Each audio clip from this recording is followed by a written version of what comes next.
The sun sets over Jerusalem in the late 11th century, casting long shadows across the ancient walls of the Holy City. The air is thick with the tension of a world on the brink of monumental change. It is the heart of the medieval period, a time when faith drives both personal devotion and political ambition. The year is 1095, and the known world is about to plunge into a conflict that will reverberate across continents and centuries. The Crusades. This is not just a clash of armies but a collision of ideologies, religions, and empires that will reshape the course of history, marking the beginning of a centuries-long struggle for control of the Holy Land. At the center of this impending storm lies the Levant, a region that holds spiritual significance for the world's three major monotheistic religions: Christianity, Islam, and Judaism. By the late 11th century, this territory, including Jerusalem, is controlled by the Seljuk Empire, a powerful Muslim dynasty of Turkic origin. Stretching from Central Asia to the Mediterranean, the Seljuks have successfully established dominance over much of the Islamic world, filling the power vacuum left by the declining Abbasid Caliphate. Their control of Jerusalem and other key cities in the Holy Land has created a new dynamic in the region, one that the Christian West views with growing concern. To the west, the Christian kingdoms of Europe are deeply fragmented. Feudalism is the prevailing social order, with local lords wielding immense power over their lands and knights swearing allegiance in exchange for protection and wealth. While disjointed politically, Europe is united by one crucial force: the Church. At this time, the papacy holds considerable influence, not just in matters of faith, but as a political force capable of rallying armies and shaping the fate of nations. Pope Urban II, who sits on the papal throne in 1095, is acutely aware of this power, and he sees an opportunity to unite the warring Christian factions under a common cause: the liberation of Jerusalem from Muslim rule. The Byzantine Empire, once a beacon of Christian might in the East, now faces existential threats. Having lost significant territory to the Seljuks after the disastrous Battle of Manzikert in 1071, the empire is struggling to maintain its eastern borders. The Byzantine Emperor Alexios I Komnenos, desperate for assistance, reaches out to the west, specifically to the papacy, for help in reclaiming lost lands and defending against further Muslim expansion. This call for aid, combined with the religious zeal sweeping through Europe, sets the stage for one of the most significant events in medieval history. Europe at this time is experiencing a religious fervor unlike any before. The Gregorian reforms of the 11th century have revitalized the Christian faith, emphasizing clerical purity and the supremacy of the Church in both spiritual and temporal affairs. Pilgrimage to holy sites, especially Jerusalem, has become an essential act of devotion for many Christians. However, with the Holy Land under Seljuk control, these pilgrimages have become increasingly dangerous and restricted. Tales of Christian pilgrims being harassed and turned away from Jerusalem have spread across Europe, fueling a sense of religious injustice and indignation. The social structure of Europe is also primed for war. Feudal lords, knights, and lesser nobles see the promise of land and glory in the East as a solution to the overcrowding and infighting that plague their homelands. Younger sons of nobility, lacking inheritance prospects due to primogeniture, view the crusade as a path to wealth, power, and prestige. For the knights of Europe, the Crusades offer not only the chance to fulfill their chivalric duties but also the prospect of eternal salvation, as Pope Urban II will soon proclaim. As 1095 unfolds, the convergence of these factors creates an environment ripe for a massive mobilization of Christian forces. Pope Urban II, recognizing the opportunity to both aid the Byzantine Empire and assert the dominance of the papacy, calls for a council to be held in Clermont, France. There, before a crowd of nobles, clergy, and laymen, he delivers a speech that will ignite the First Crusade. His words are filled with urgency, describing the suffering of Christians in the East and the need to reclaim Jerusalem for Christendom. He offers indulgences to those who take up the cross, promising that their sins will be forgiven and their souls granted eternal life if they die in the service of the crusade. The crowd responds with a fervent cry, Deus vult! God wills it! This rallying cry will soon spread like wildfire across Europe. Thus, the stage is set. The Christian kingdoms of Europe, fragmented but driven by a common cause, prepare to embark on a journey that will take them across thousands of miles, through deserts and mountains, to the gates of Jerusalem. The Crusades, born out of a mixture of religious devotion, political ambition, and personal desire for wealth and glory, are about to begin, and the world will never be the same. The echoes of this conflict, rooted in both faith and empire, will shape the interactions between East and West for centuries to come. Adela of Blois is a French noblewoman whose life is forever altered by the Crusades. Born into the aristocracy, Adela is both intelligent and deeply devout, embodying the virtues expected of a medieval noblewoman. She is married to Stephen II, Count of Blois, a powerful lord whose decision to join the First Crusade thrusts Adela into the heart of one of the most transformative events of the medieval world. At first, Adela views the crusade with a sense of duty rather than passion. Her initial reluctance stems from the fear of losing her husband to a distant and dangerous conflict. However, as the movement grows, Adela finds herself increasingly drawn into its spiritual and political allure. Her role in the story is not limited to that of a passive spectator. Rather, she becomes a key figure in managing the affairs of her estate while her husband is away, and later, in guiding him back to the Holy Land when he falters. Adela's journey is one of personal growth, where she evolves from a dutiful wife to an influential leader who navigates the complexities of power, faith, and survival. Adela's story is intertwined with that of Stephen, whose involvement in the crusade adds layers of conflict and resolution. Stephen is eager for the glory and honor promised by the papal call to arms, but his journey is fraught with challenges. His eventual desertion of the Crusader forces during the siege of Antioch marks a turning point, not only for him but for Adela, who, shamed by his decision, pushes him to return to the Crusades to reclaim his honor. Their relationship adds a deeply personal dimension to the larger geopolitical and religious battles being fought, illustrating how the Crusades impacted the lives of individuals and families across Europe. Opposing Adela and Stephen is Kilij Arslan I, the young and ambitious Sultan of the Seljuk Sultanate of Rum. Kilij Arslan is a complex antagonist. Though he views the Crusades as a grave threat to his lands and power, he also sees in them an opportunity to solidify his rule and expand his influence. The Seljuk ruler, whose empire stretches from Central Asia to the Eastern Mediterranean, is a skilled military leader and a shrewd politician. He understands the stakes of the Crusades, not only as a religious conflict but also as a struggle for control over the trade routes and strategic cities of the Levant. Kilij Arslan's ambition drives him to resist the Crusaders fiercely, particularly during key moments such as the disastrous defeat of the People's Crusade and the subsequent battles against the main Crusader armies. His character brings depth to the portrayal of the Muslim resistance, reminding the audience that the Crusades were not a one-sided event, but a complex clash of cultures, religions, and empires. Supporting these central characters is a cast of historically significant figures who shaped the course of the Crusades. Anna Komnena, the Byzantine princess and scholar, provides a unique perspective on the conflict. As the daughter of Emperor Alexios I, Anna is intimately involved in the political and military strategy of the Byzantine Empire during the Crusades. She records the events of the First Crusade in her work The Alexiad, offering a rare and valuable historical account from a female perspective. Anna's character adds intellectual depth to the story, as she navigates the male-dominated world of Byzantine politics while chronicling the events that unfold. Her writings not only document the key moments of the Crusades but also provide insights into the complex relationship between the Byzantine Empire and the Western European powers.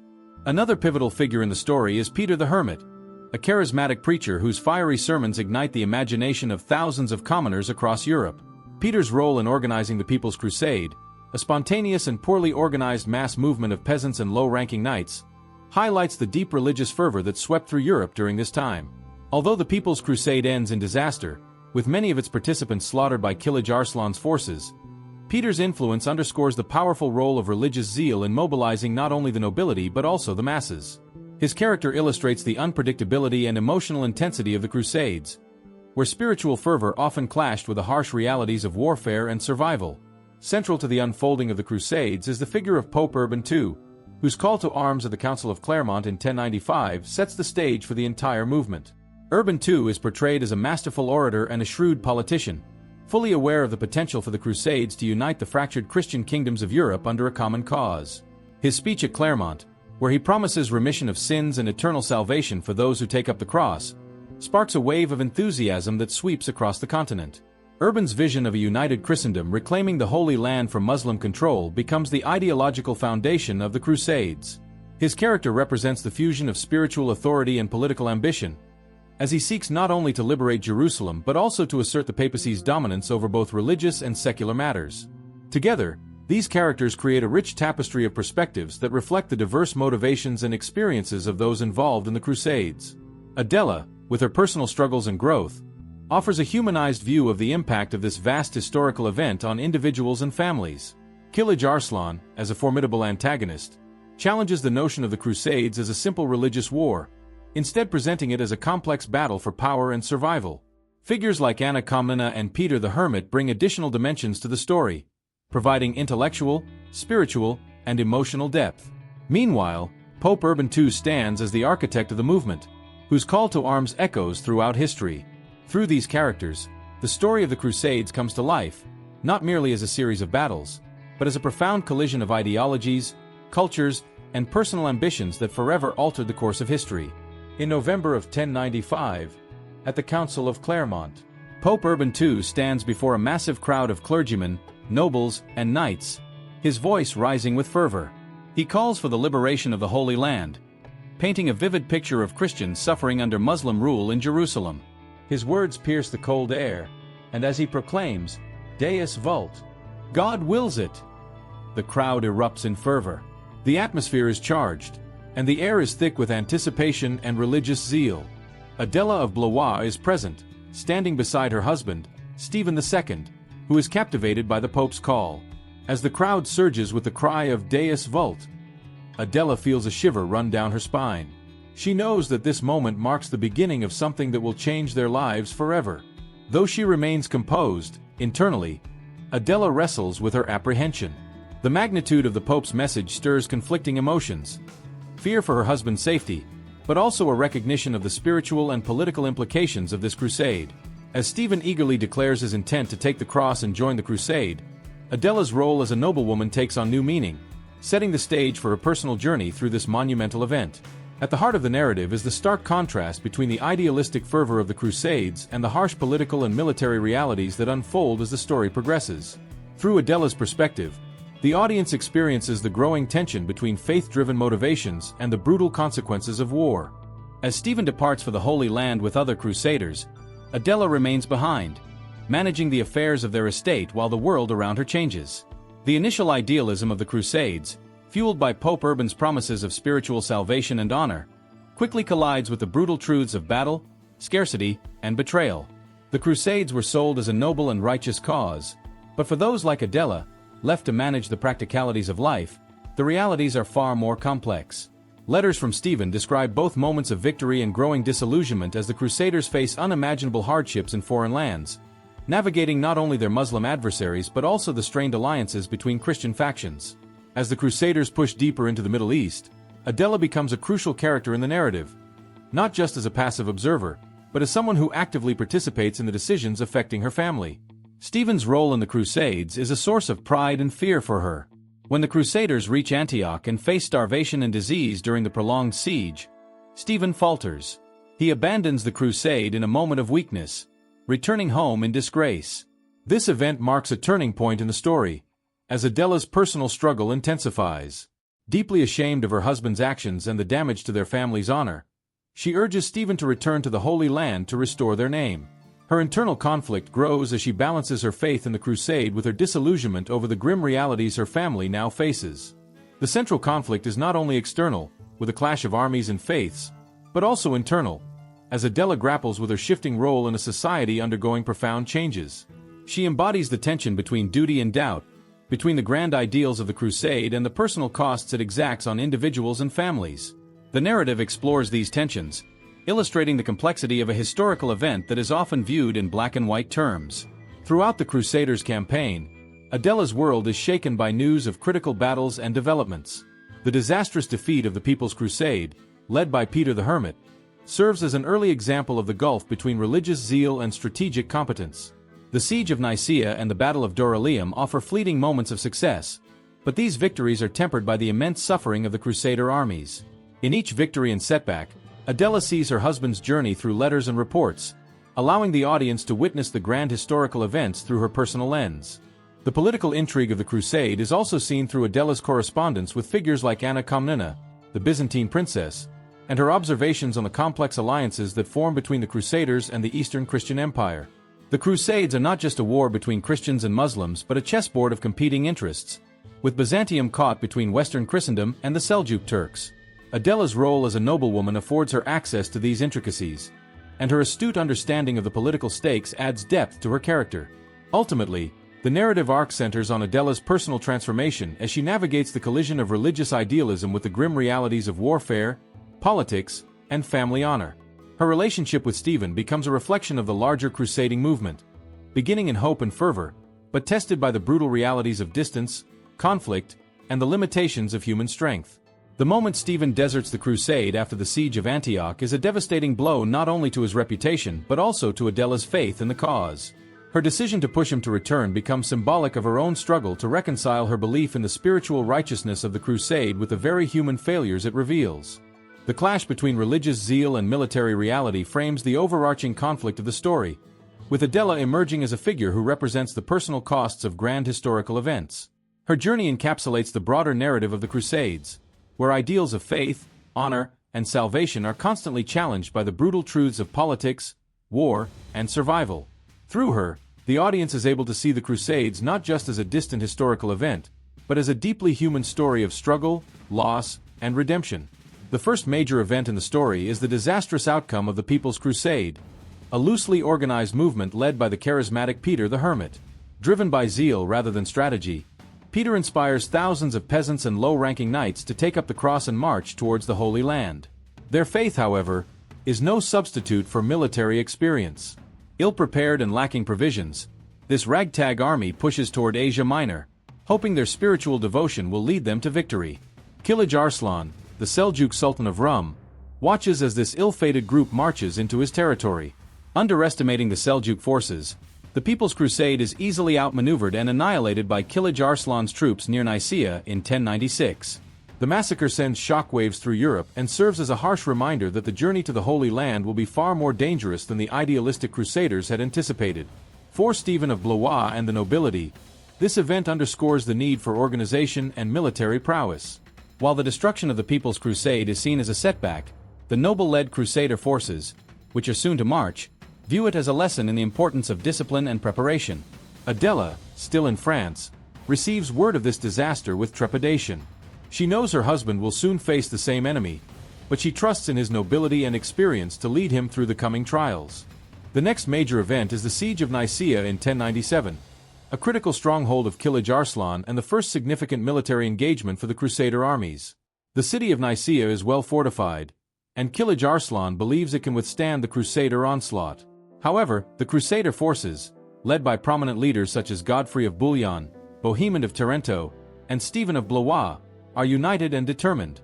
Stephen plays a key role during this siege.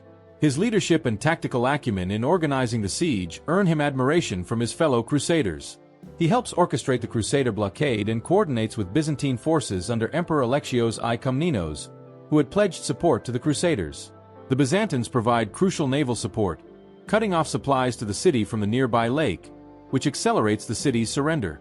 In June 1097, Nicaea falls not to the Crusaders directly but through negotiations with the Byzantines. This diplomatic victory, while frustrating for some Crusaders who hoped for plunder, marks a key turning point in the crusade. The Seljuks suffer a major defeat, and Stephen's rising prominence within the Crusader leadership solidifies his role in the campaign. Adela, hearing of her husband's success, feels a mixture of pride and relief. Stephen's triumph at Nicaea elevates him as a key figure, giving her hope that the crusade may indeed bring the glory and honor they sought. After the fall of Nicaea, the Crusaders continue their march deeper into Anatolia. Kilij Arslan, now fully aware of the threat posed by the Crusaders, reorganizes his forces and prepares to strike back. The Battle of Dorylaeum in July 1097 becomes one of the most significant and perilous moments for the Crusaders, as they are ambushed by the Seljuk forces in a narrow valley. The Crusader vanguard, led by Bohemond, is caught off guard and surrounded by Kilij Arslan's swift cavalry. The Seljuks employ their signature hit-and-run tactics, showering the Crusaders with arrows from a distance, then retreating before they could be counterattacked. Outnumbered and on the verge of defeat, the Crusaders' morale begins to falter. Stephen of Blois and the main Crusader force, still a day's march behind, rushes to their aid. In a dramatic turn, Stephen arrives with reinforcements just in time to rally the Crusader forces. The arrival of the full Crusader army, with knights charging the Seljuk lines, turns the tide of the battle. Kilij Arslan's forces, unable to sustain their attack, are forced to retreat, leaving the Crusaders victorious. This victory at Dorylaeum is crucial, as it not only saves the crusade from potential disaster but also boosts the morale of the troops. It proves that despite their challenges, the Crusaders can defeat the formidable Seljuk armies. For Stephen, this victory is another high point in his crusading career. His bravery and leadership in the heat of battle further enhance his reputation. However, the battle also serves as a reminder of the constant danger they face. For Adela, the news of this victory is bittersweet. While her husband has emerged triumphant, the increasing intensity of the battles makes her worry for his safety and the ultimate cost of the crusade. The Siege of Antioch, which lasts from October 1097 to June 1098, is the most grueling and controversial event of the crusade. Antioch, one of the most strategically important cities in the Levant, is heavily fortified and fiercely defended by Muslim forces. The Crusaders, having traveled hundreds of miles and faced numerous hardships, are exhausted but determined to take the city. The siege drags on for months, and the Crusaders face starvation, disease, and growing internal dissent. Supplies dwindle, and many of the Crusaders begin to lose hope. It is during this time of desperation that Stephen of Blois, overwhelmed by the conditions and doubting the Crusade's success, decides to abandon the siege. He flees back to France, believing that Antioch will never fall. Stephen's desertion marks a low point in his personal journey. His departure is seen as an act of cowardice by many, and the shame of abandoning his comrades will haunt him. When word of his desertion reaches Adela, she is devastated. The disgrace threatens to destroy their family's honor, and Adela is determined to restore it. She urges Stephen to return to the crusade and redeem himself. Meanwhile, inside the besieged city, the remaining Crusaders experience a miraculous event. The discovery of the Holy Lance, the spear said to have pierced Christ's side during the crucifixion. This relic reinvigorates the Crusaders, who see it as a divine sign that God is on their side. With renewed faith, they launch a final assault on Antioch and manage to capture the city in a bloody and hard-fought victory. The Siege of Antioch becomes a defining moment in the crusade, testing not only the Crusaders' military strength but also their faith and resolve. For Stephen, it represents both his greatest failure and the catalyst for his eventual redemption. For Adela, it marks the moment when she steps into a more active role, pushing her husband to return to the Holy Land and restore their family's name. The siege also exemplifies the tension between faith and the harsh realities of war, a theme that runs throughout the crusade. These four events, marked by triumph, disaster, and redemption, drive the narrative forward, shaping both the course of the crusade and the personal journeys of Stephen and Adela. Through these moments, the audience witnesses the harsh complexities of the Crusades, where ideals of faith and glory often clash with the brutal truths of survival and warfare. The turning point of the story centers on the dramatic and pivotal moment when Stephen of Blois abandons the siege of Antioch, a decision that will define both his character arc and the future of his family. After months of brutal warfare, starvation, disease, and mounting internal conflict, the Crusaders' situation at Antioch in early 1098 becomes increasingly dire. Trapped between the city walls and a formidable Muslim relief army outside, many begin to lose hope. For Stephen, the stress of leadership and the bleak outlook for success weigh heavily on him, leading him to make a decision that will alter the course of his personal and public life. At the heart of this moment is the toll that the prolonged siege takes on Stephen of Blois. He has fought bravely in previous battles, and his status as one of the prominent leaders of the crusade has been solidified. However, the dire conditions at Antioch are unlike anything the Crusaders have faced before. The harsh winter, lack of food, and rampant disease ravage the Crusader camp, and morale is at its lowest point. When reports come in that a large Muslim army, led by Kerboga of Mosul, is approaching to break the siege, the situation becomes seemingly impossible. Stephen, overwhelmed by the pressure and convinced that the crusade is doomed to failure, makes a fateful decision. In the darkness of night, he flees the Crusader camp with a small contingent of his men, abandoning his fellow Crusaders. He believes that Antioch will never fall and that staying would mean certain death for him and his soldiers. In this moment of weakness, Stephen prioritizes survival over the cause, but the consequences of this choice will be devastating for his reputation. Stephen's flight is seen as an act of cowardice and betrayal by his fellow Crusader leaders, who are left to face the looming threat without one of their key allies. His desertion becomes infamous, and it is a moment of deep shame for both him and his family.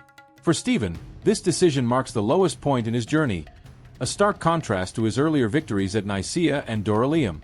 The once respected nobleman is now viewed with scorn, his honor shattered. Upon his return to France in early 1098, Stephen's shame follows him like a shadow. News of his abandonment of the crusade spreads quickly, and his reputation as a brave and noble leader is destroyed. His fellow Crusaders, still fighting in the East, condemn his actions, and the people of France view him with disappointment and disdain. Stephen's desertion is not just a personal failure, it reflects poorly on his family name, and this dishonor is deeply felt by his wife, Adela of Blois.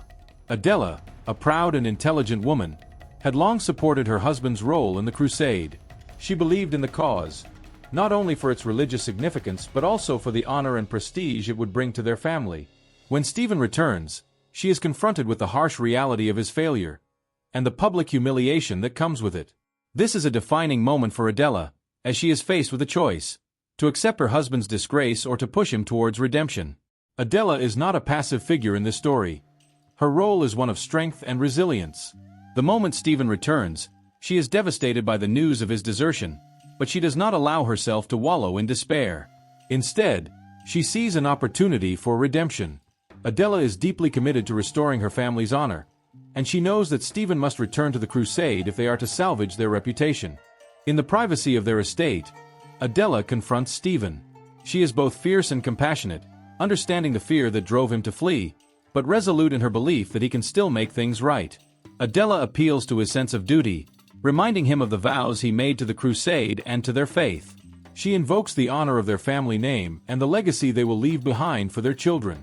Her words are not just about restoring Stephen's reputation, they are about reclaiming their place in history. Adela's determination becomes the driving force behind Stephen's eventual decision to return to the crusade. Her influence on him in this moment is critical. Without her strength and vision, Stephen may have resigned himself to a life of shame. But Adela's unyielding belief in redemption and her understanding of the importance of legacy push Stephen to reconsider his actions. She convinces him that he can still restore his honor by rejoining the Crusaders and continuing the fight in the Holy Land. Spurred by Adela's insistence and his own desire for redemption, Stephen makes the decision to return to the Holy Land. He knows that this will not be an easy journey. He must face the very people he abandoned and the dangers that led him to flee in the first place. But Adela's conviction gives him the strength to take the first steps toward reconciliation. Stephen's return is not immediate. He spends months preparing, gathering resources, and rebuilding his army.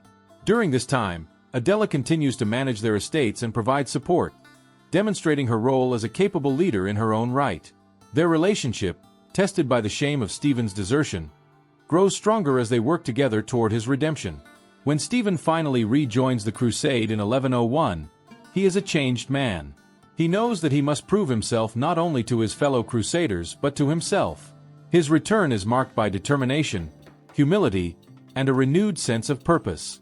Although he never fully escapes the shadow of his desertion, his decision to return restores some of the honor he had lost. The turning point of Stephen's desertion and eventual return is as much Adela's story as it is his. Through her strength, determination, and refusal to accept failure, she transforms what could have been an irredeemable situation into one of hope and renewal. Adela's role in convincing Stephen to return to the crusade solidifies her place as a key figure in the narrative, showcasing her influence not only within her family but also in the larger historical context of the Crusades. Adela's legacy, shaped by her actions during this pivotal moment, is one of resilience and leadership. While Stephen's story is marked by failure and redemption, Adela's is one of unwavering strength. She is the force that holds their family together and ensures that their name is not lost to history in disgrace.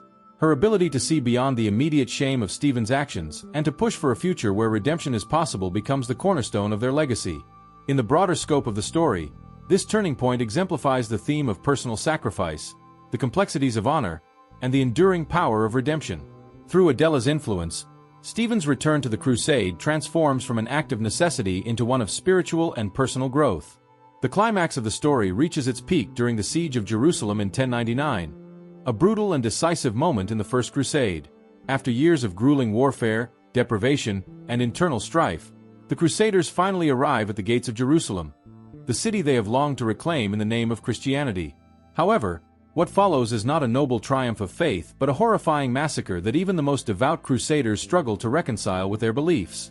This event becomes the moral and emotional crescendo of the crusade, a moment where the spiritual fervor that began the journey meets the brutal realities of conquest. By the time the Crusaders reach Jerusalem in the summer of 1099, their numbers have dwindled, and the soldiers are exhausted. The journey from Antioch to Jerusalem has been long and arduous, with many Crusaders lost to disease, battle, and desertion. Yet, the sight of the holy city on the horizon rekindles their fervor. The city represents not only their ultimate religious goal but also a symbol of divine reward for the suffering they have endured.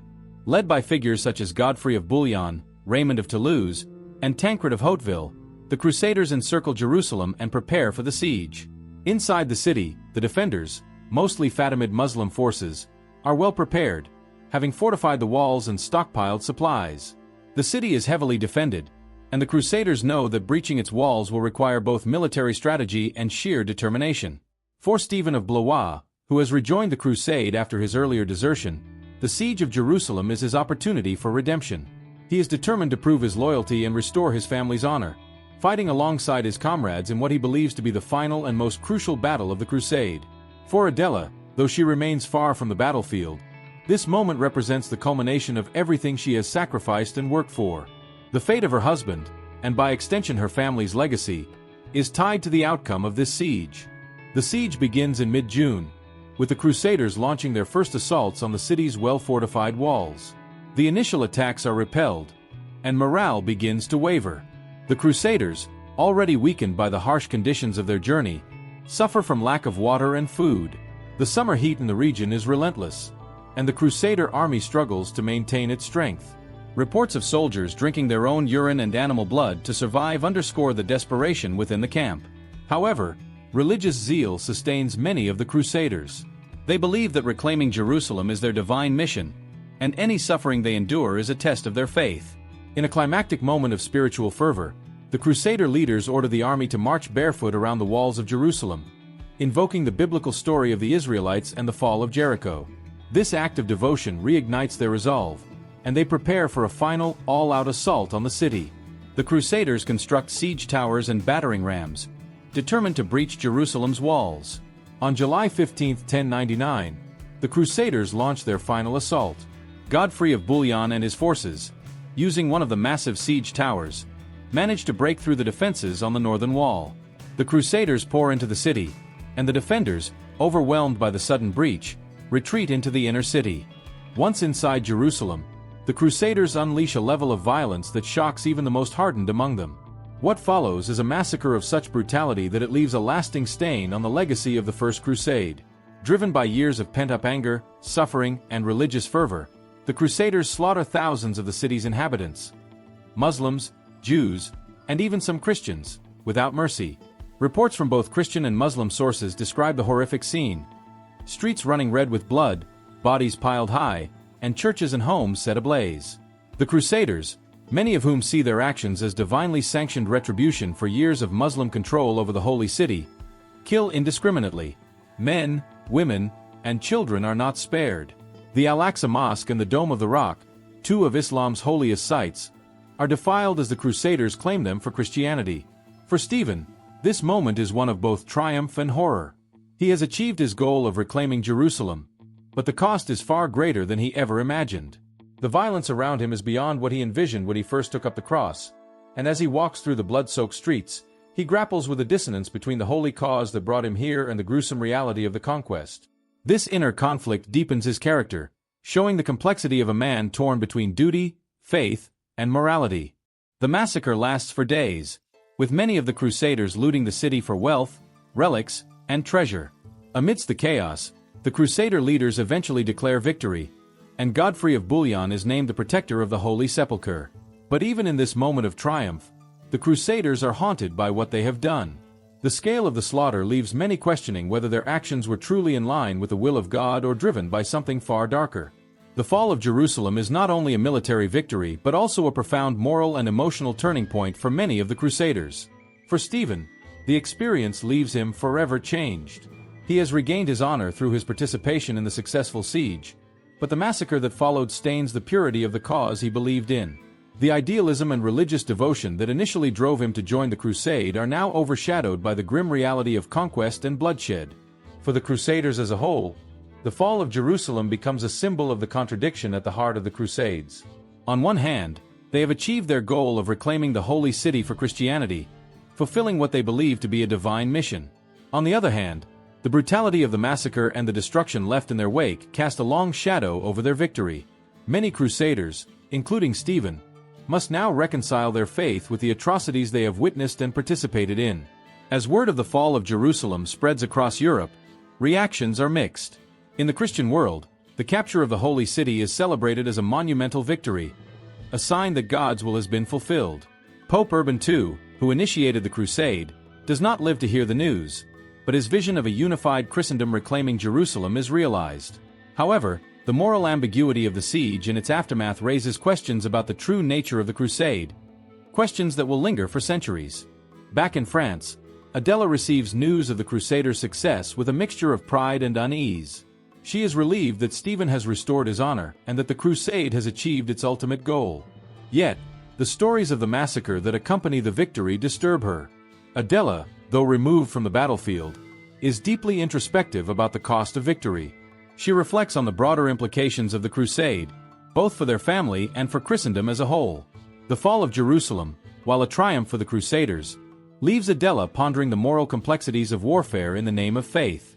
The fall of Jerusalem in 1099 is the climax of the First Crusade and marks a turning point in the history of Christian-Muslim relations.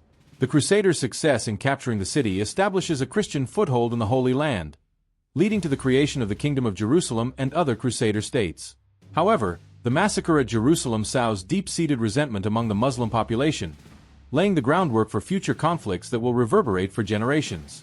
For Stephen and Adela, the climax of the story leaves them with a legacy that is both triumphant and troubled. Stephen's return from the crusade as a hero is tempered by the moral scars of what he witnessed and participated in. Adela, too, grapples with the cost of the crusade, understanding that the price of victory is far higher than they ever anticipated. The fall of Jerusalem, while marking the peak of the Crusader movement, also serves as a reminder of the human cost of religious zeal, a theme that resonates throughout their personal journey and the larger history of the Crusades. The resolution of the story focuses on Adela of Blois, now faced with the heartbreaking news of her husband Stephen's death at the Battle of Ramla in 1102. Having sent Stephen back to the Crusades to redeem his honor, Adela is now left to grapple with the consequences of that decision. As she takes control of the county of Blois, she is forced to reflect not only on the personal sacrifices made during the Crusades, but also on the broader legacy they have left on her family, her people, and Europe. In 1102, word reaches Blois that Stephen of Blois has fallen in battle. The Battle of Ramla, fought between the Crusader forces and the Fatimid Caliphate, becomes Stephen's final chapter. In this battle, which occurs in the Kingdom of Jerusalem, Stephen, along with a small contingent of Crusader forces, is overwhelmed by a much larger Muslim army. Despite his earlier redemption and renewed determination, Stephen is unable to escape the chaotic, bloody fate of so many Crusaders. The news of his death reaches Adela in the form of a messenger, perhaps a survivor from Stephen's army or a fellow Crusader who had witnessed the battle. When Adela receives the message, it is a devastating moment. Her hopes for Stephen's return, the restoration of their family's honor, and their future together are shattered. The loss of her husband, who had already endured so much, feels like the final blow in a long and painful journey that began with the Crusades. However, Adela is no stranger to hardship. Having managed her husband's estates during his absence and dealt with the social and political pressures of being a Crusader's wife, she does not allow herself to fall into despair. Instead, she resolves to take up the mantle of leadership and responsibility, stepping into a role that many women of her time would have shied away from. Her resilience, a trait that has defined her throughout the story, now becomes even more crucial as she assumes control of the county of Blois. With Stephen gone, Adela becomes the de facto ruler of Blois. As a noblewoman, she had already been managing the estate during Stephen's absence. But now, she steps fully into the role of leader. This is no small feat in the male-dominated world of the 12th century, but Adela's intelligence, political acumen, and experience make her well-suited to the task. Adela assumes control with a firm yet compassionate hand, overseeing the administration of her lands, managing the vassals, and ensuring the stability of the region. Her leadership is marked by a deep sense of duty, not only to her family but also to the people under her care. She understands that the Crusades, for all their religious and political significance, have also exacted a heavy toll on the people of Europe. Many men who left for the Holy Land never returned, leaving behind widows, fatherless children, and strained economies. Adela's rule is not just about maintaining order, it is about rebuilding. She must navigate the political complexities of a post-Crusade Europe, dealing with the shifting power dynamics that have emerged as a result of the Crusades. Many Crusaders returned as heroes, but just as many returned disillusioned, maimed, or not at all. Adela, with a pragmatic and forward-thinking nature, focuses on ensuring that Blois remains stable and prosperous in this uncertain time. Her role as a leader in Blois also allows her to shape her sons' futures. As a mother, she takes on the responsibility of preparing them to inherit their father's legacy. She is determined to raise them with the same values of honor, duty, and resilience that she and Stephen held dear. Her son, Theobald IV, will eventually become one of the most powerful nobles in France, a testament to Adela's strength and guidance. As Adela settles into her role as ruler of Blois, she is left with time to reflect on the personal cost of the Crusades. The loss of Stephen is the most immediate and painful consequence, but the emotional and psychological toll on Adela goes much deeper.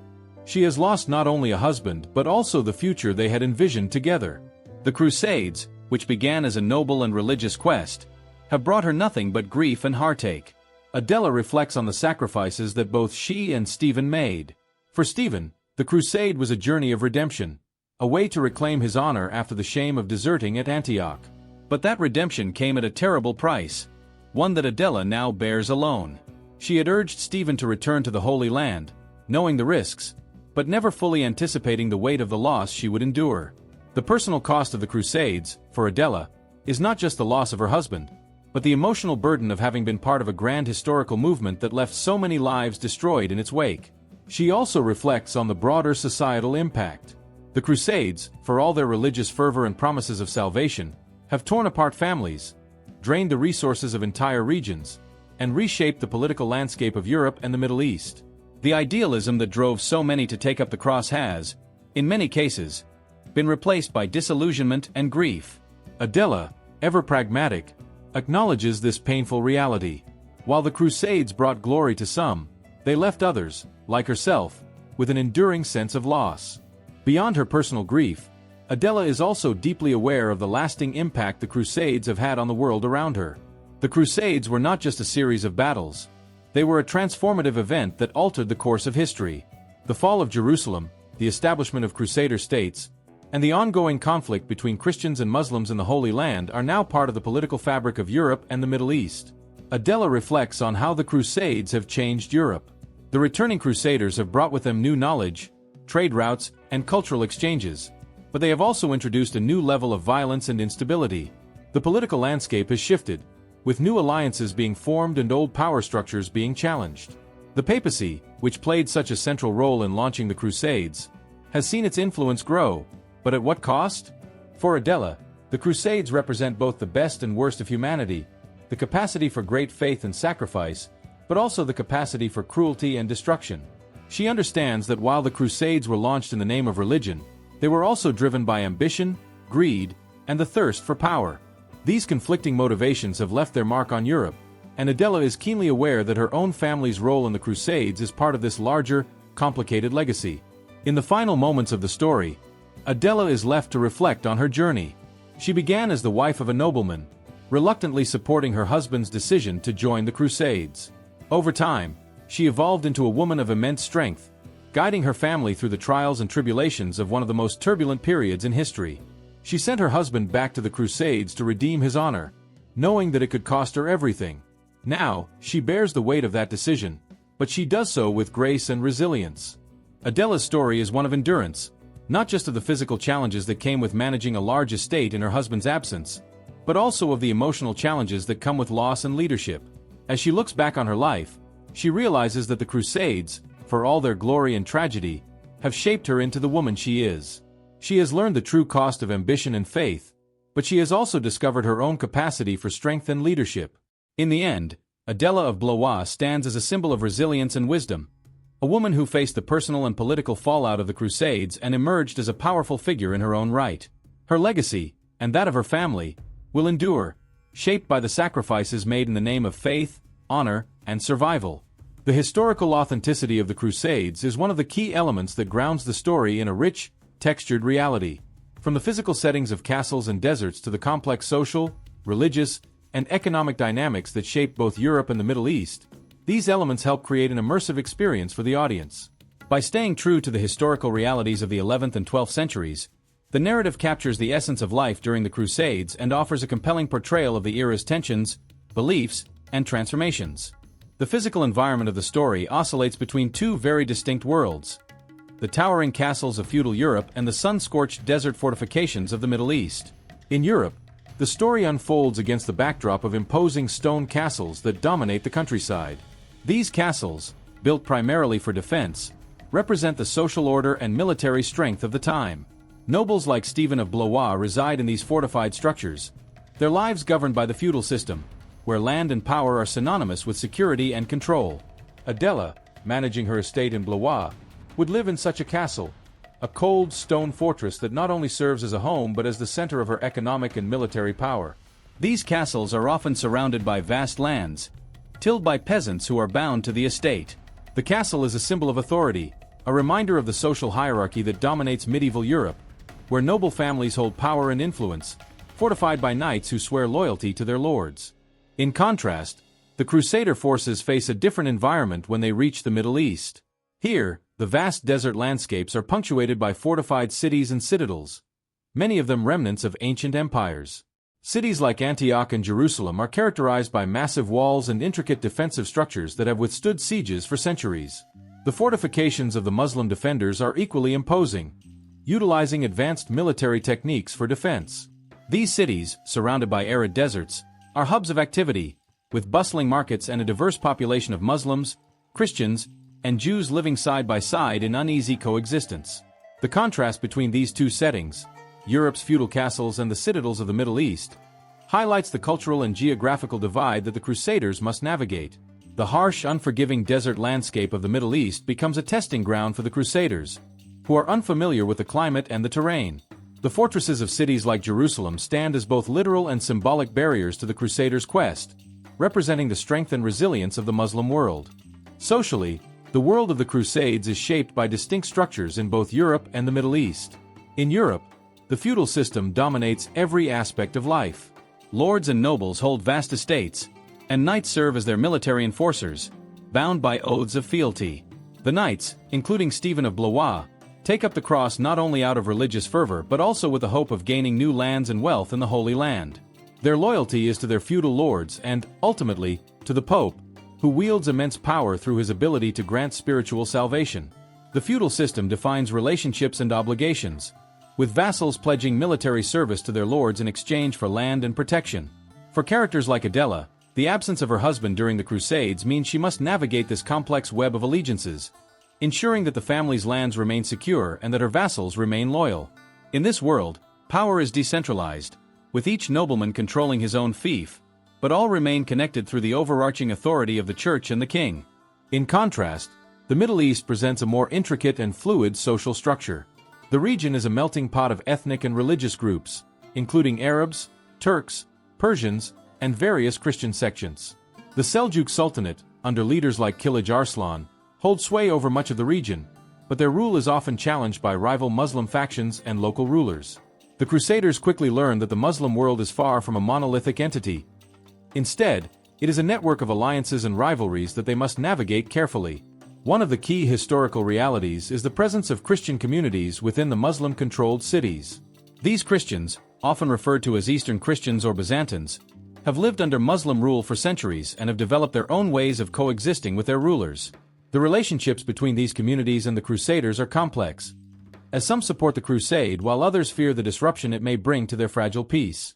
Religion is the heartbeat of both the Crusader and Muslim worlds, permeating every aspect of daily life and providing the foundation for the Crusades themselves. The religious fervor that drives the Crusaders is evident in rituals such as taking the cross, where knights publicly swear to join the crusade and sew a cross onto their garments as a symbol of their holy mission. Catholic Mass, prayers, and blessings before battle are routine, reinforcing the belief that the Crusaders are engaged in a righteous war for God. The papacy, under figures like Pope Urban II, uses religion not only as a spiritual guide but as a political tool, offering indulgences and absolution of sins to those who fight for the liberation of Jerusalem. The Crusades are framed as an act of penance, a way for knights and nobles to cleanse their souls and secure eternal salvation. For Stephen, this promise of spiritual redemption plays a significant role in his decision to return to the Holy Land after his initial desertion at Antioch. In the Muslim world, religious practice is equally central. The call to prayer echoes from minarets 5 times a day, grounding the daily rhythms of life in devotion to Allah. The Muslim defenders of Jerusalem, under the Fatimid Caliphate, view the Crusaders as infidels invading their holy lands, and they too are motivated by religious duty to protect their sacred sites. The cultural and religious clash between these two worlds is one of the defining elements of the Crusades, with both sides believing they are divinely justified in their cause. Throughout the story, religious rituals and beliefs are not just background elements. They are critical to understanding the motivations of the characters. For the Crusaders, every victory or defeat is seen as a sign of God's favor or displeasure, while for the Muslim defenders, their faith provides both strength and resilience in the face of the Crusader onslaught. One of the fascinating aspects of the Crusades is the technological exchange that takes place between the East and the West. The Crusades are not just a conflict of arms but also a period of learning, where military knowledge, particularly in siege warfare and fortification, flows between the Crusaders and their Muslim counterparts. The Crusaders encounter advanced Muslim fortifications that require them to adapt their European siege techniques. Muslim engineers are highly skilled in the construction of walls, towers, and defensive positions, which force the Crusaders to innovate. Siege towers, battering rams, and trebuchets become essential tools in their arsenal, particularly during the sieges of Antioch and Jerusalem. On the other hand, the Crusaders bring with them knowledge of European fortification techniques, which they use to fortify their newly conquered territories. The creation of Crusader castles, such as Croix de Chevaliers, reflects this blend of European and Middle Eastern military architecture. These fortifications, strategically located to control trade routes and defend against counterattacks, stand as a testament to the technological and cultural exchange that occurred during the Crusades. Economically, the Crusades significantly reshaped the trade routes between Europe and the East. Italian city-states such as Venice, Genoa, and Pisa play a pivotal role in the Crusades, providing naval support and facilitating the transport of Crusaders across the Mediterranean. These cities capitalize on the Crusades by expanding their trade networks, establishing lucrative commercial relationships with both Crusader states and Muslim territories. For the Crusaders, control of key cities like Jerusalem and Antioch is not only a religious victory but also an economic one. These cities are gateways to the rich markets of the East, where goods such as spices, silk, and precious metals flow. The Crusades open up new opportunities for trade, but they also create new tensions, as rival European powers vie for control of these trade routes. Adela, back in Blois, would be acutely aware of these economic changes. The Crusades have brought not only religious and political upheaval but also the potential for immense wealth. The merchants and traders who benefit from these new routes become influential figures, reshaping the power dynamics within European society. The Italian city-states, in particular, gain prominence, their fleets dominating the Mediterranean and their merchants becoming the backbone of the Crusader economy. The political structures of the time are deeply intertwined with religion. In Europe, the papacy exercises immense power, not only as a spiritual authority but also as a political force. Pope Urban II's call to arms at the Council of Clermont demonstrates the papacy's ability to mobilize entire armies and influence the course of history.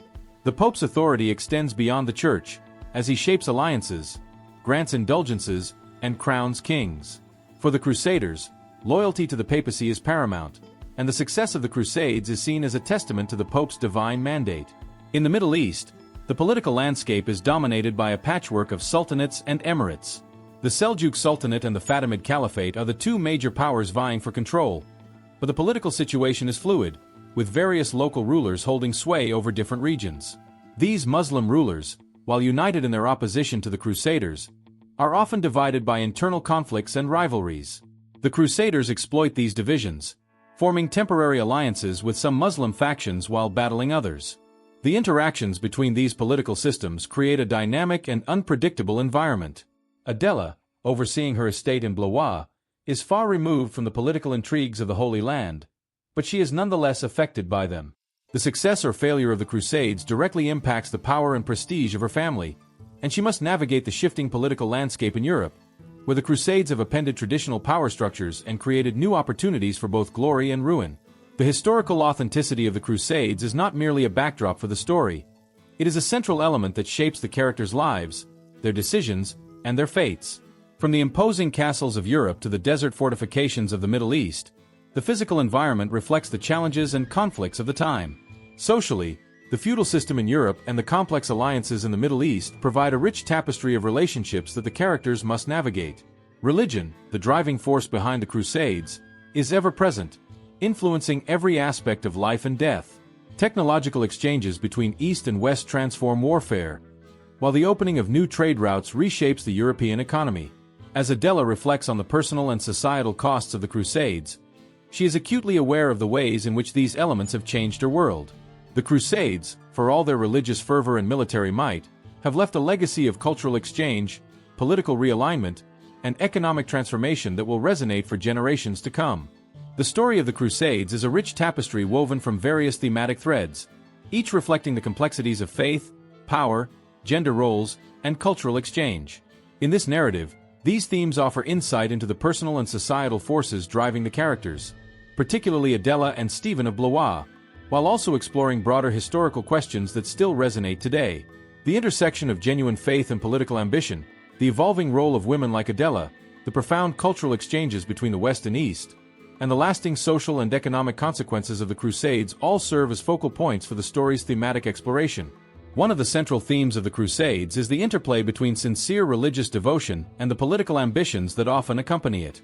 This theme is embodied in the complex motivations of the Crusaders, who, while driven by a desire to reclaim the Holy Land for Christendom, are also influenced by personal ambitions for power, wealth, and glory. For many Crusaders, the promise of spiritual salvation, absolution of sins and eternal life, was a powerful motivator.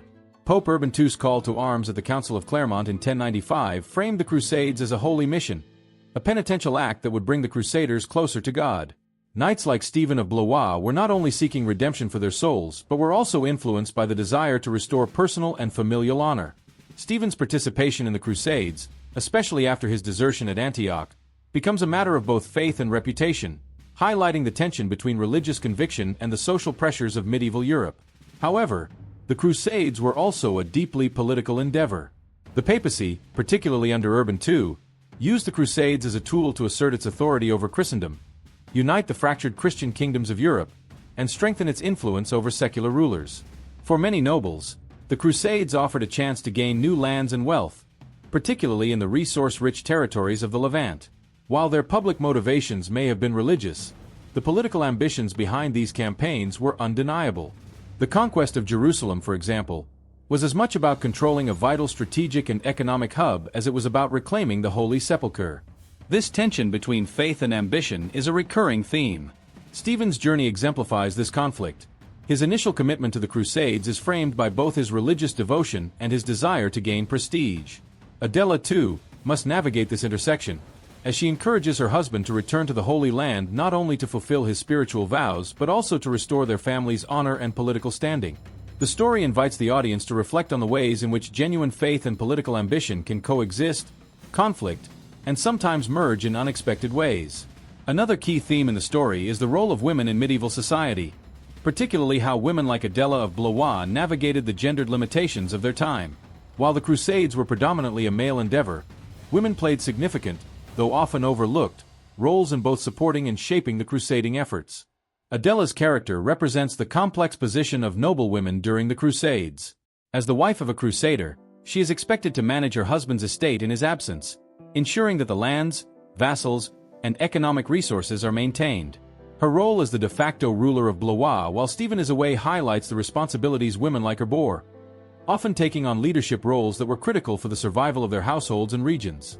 In many ways, Adela's experience mirrors that of other noblewomen who found themselves in positions of power during their husband's participation in the Crusades. Moreover, women like Adela were not simply passive observers. They were involved in the political and economic decisions that shaped their families' futures, and some women, like Eleanor of Aquitaine in later Crusades, even participated directly in the campaigns. Adela's decision to push Stephen to return to the crusade after his desertion at Antioch demonstrates her agency and influence in steering the course of her family's legacy. In this sense, Adela represents the strength, resilience, and political acumen that many medieval women had to exhibit in a male-dominated society. The story also raises questions about the limitations placed on women during this period. Despite their vital contributions, women like Adela were still constrained by societal expectations and patriarchal structures. Adela's power, while significant, is always framed by her role as a wife and mother. The story invites reflection on how women's roles in medieval society were both defined by and defied the norms of the time, offering a nuanced portrayal of the challenges and opportunities they faced. The Crusades were not merely a series of military campaigns. They also facilitated profound cultural exchanges between the Christian West and the Islamic East. One of the most significant themes of the Crusades is the interaction between these two worlds, which led to both conflict and collaboration in areas such as science, medicine, and intellectual thought. The Muslim world during the time of the Crusades was a center of scientific and medical advancement. Cities like Baghdad, Cairo, and Damascus were renowned for their libraries, universities, and hospitals, where scholars studied mathematics, astronomy, and medicine. Muslim physicians, such as Avicenna and Al-Razi, had made groundbreaking contributions to medical knowledge, including the development of surgical techniques and the understanding of diseases like smallpox and measles. The Crusaders, many of whom came from less scientifically advanced parts of Europe, were exposed to these innovations during their time in the Middle East. The cultural exchange between the Crusaders and the Muslim world was not always peaceful, but it led to the transfer of knowledge that would have a lasting impact on Europe. The Crusaders returned with not only material wealth but also new ideas about medicine, architecture, and governance. For example, the introduction of Arabic numerals and advancements in algebra and geometry influenced European thought, while the Crusaders' exposure to sophisticated Muslim fortifications and military strategies shaped Western military architecture. This theme of cultural exchange is explored through the experiences of the Crusaders who come into contact with the advanced societies of the Islamic world. Adela, though far from the front lines, would have heard stories of these encounters, and the legacy of this cultural interaction would shape the world her children would inherit. The narrative highlights the paradox of the Crusades. While they were born out of religious and cultural conflict, they also facilitated a blending of knowledge that enriched both worlds. The Crusades had far-reaching economic and social consequences, both for Europe and the Middle East. These consequences form a key theme in the story, as the characters grapple with the long-term impacts of their participation in these campaigns. For Europe, the Crusades opened up new trade routes and expanded economic opportunities. Italian city-states like Venice, Genoa, and Pisa benefited immensely from their involvement in the Crusades, establishing lucrative trade networks with the East. The demand for Eastern goods such as spices, textiles, and precious metals grew, and European merchants capitalized on the newly opened markets. This economic boom led to the rise of the merchant class in Europe, which began to challenge the traditional feudal order. At the same time, the social fabric of Europe was altered by the Crusades. The loss of so many men in battle, coupled with the return of others as seasoned warriors or disillusioned veterans, changed the dynamics of feudal society. Noble families like Adela's had to adapt to the absence of their men and the shifting power structures that emerged in the wake of the Crusades. The redistribution of lands and wealth that followed the Crusades also contributed to the destabilization of the feudal order, laying the groundwork for the social changes that would eventually lead to the Renaissance. In the Middle East, the consequences of the Crusades were equally profound. The Crusader states established in the Levant disrupted the political balance of the region, leading to ongoing conflict between the Crusaders and their Muslim neighbors. The Crusades also had devastating effects on local populations, particularly in cities like Jerusalem and Antioch, where massacres and the displacement of people were common. However, the Crusades also stimulated trade and cultural exchanges between the East and West, creating new opportunities for commerce and intellectual exchange. These economic and social consequences are reflected in Adela's experience as she manages her estate in the aftermath of the Crusades. She must navigate the new economic realities of a world where trade with the East has become increasingly important, while also dealing with the social challenges of a society transformed by war. The Crusades have left a lasting legacy on both Europe and the Middle East, and Adela's story is deeply intertwined with these broader historical forces. The Crusades, initially sparked by a fervent religious desire to reclaim the Holy Land, soon evolved into a transformative global event that reshaped the economic, cultural, and political landscape of Europe, the Middle East, and beyond. Their consequences were far-reaching, leaving a profound impact on trade, interreligious relations, and the geopolitical map of the medieval world. As Adela de Blois contemplates the world of the dawn of the 12th century, she, like many others, must reckon with the lasting legacies of the Crusades. Legacies that extend far beyond the battlefield, influencing global commerce, religious dynamics, and international power structures for centuries to come. One of the most significant global impacts of the Crusades was the transformation of trade between East and West. Prior to the Crusades, the Mediterranean and Silk Road trade routes were already established, but the Crusades intensified and expanded these connections. European crusaders, who marched through the Middle East and established Crusader states, were exposed to an abundance of Eastern goods previously unavailable or only accessible to the European elite. Spices such as cinnamon, pepper, and cloves, which were highly prized in European markets, became more widely available through the trade networks established during and after the Crusades. Silk, a luxury textile from China that passed through the Islamic world before reaching Europe, also became more common in noble households, fueling a demand for exotic fabrics. The Crusaders' encounters with the sophisticated economies of the Islamic world, where spices, textiles, and other goods were traded, spurred the development of trade routes between the Crusader states, Italian city-states like Venice and Genoa, and the broader European market. These city-states, particularly Venice, emerged as dominant players in Mediterranean trade during and after the Crusades. Their naval fleets, originally built to transport crusaders, were repurposed to ferry goods between East and West, creating vast commercial empires. For Venice and Genoa, the Crusades opened up not only new markets but also new alliances, as they forged economic ties with both the Crusader states and Muslim powers. Adela, managing the estate of Blois, would have been keenly aware of the influx of Eastern goods into Europe. The economic benefits of the Crusades, however, were not evenly distributed. While the nobility and merchant class profited from the booming trade, peasants and the lower classes bore much of the cost of war, often left to toil in fields and pay taxes to fund the ongoing campaigns. This economic disparity would sow the seeds for future social tensions in Europe, even as the global trade routes continued to flourish. While the Crusades were initially a conflict between Christians and Muslims over control of the Holy Land, their impact on interreligious relations was far more extensive and damaging, particularly for Jewish communities in Europe. The Crusaders' fervor, stoked by religious leaders who preached the righteousness of their mission, often translated into violence not only against Muslims in the East but also against Jewish populations within Europe. The First Crusade, in particular, witnessed the tragic targeting of Jewish communities in what became known as the Rhineland massacres. As the Crusader armies made their way eastward, they attacked Jewish communities in cities like Mainz, Cologne, and Worms. The Crusaders, motivated by both religious zeal and the desire for wealth, justified their actions by claiming that Jews were enemies of Christ, similar to the Muslims they were heading to fight. These massacres devastated Jewish populations and laid the groundwork for increased persecution and marginalization of Jews in medieval Europe. The Crusades also exacerbated tensions between Christians and Muslims, leading to centuries of conflict and mutual distrust. While the Crusaders temporarily established states in the Holy Land, their presence was never fully accepted by the Muslim rulers of the region. Figures like Saladin, who later reclaimed Jerusalem from the Crusaders, became symbols of Muslim resistance to Western aggression. The Crusades left a legacy of hostility that continued to shape Christian-Muslim relations for centuries, influencing the cultural and political landscape of the Mediterranean and the Middle East long after the Crusades had ended. For Adela, living in the Christian stronghold of Europe, these religious tensions would have seemed distant, yet their effects were felt across the continent. The increased hostility toward Jews in Europe, coupled with the ongoing conflict between Christians and Muslims in the East, created a world more divided by religious identity than ever before. The Crusades, born of religious zeal, had fostered a world where violence and persecution in the name of faith became more acceptable, leaving deep scars on interreligious relations. Geopolitically, the Crusades redrew the map of both Europe and the Middle East.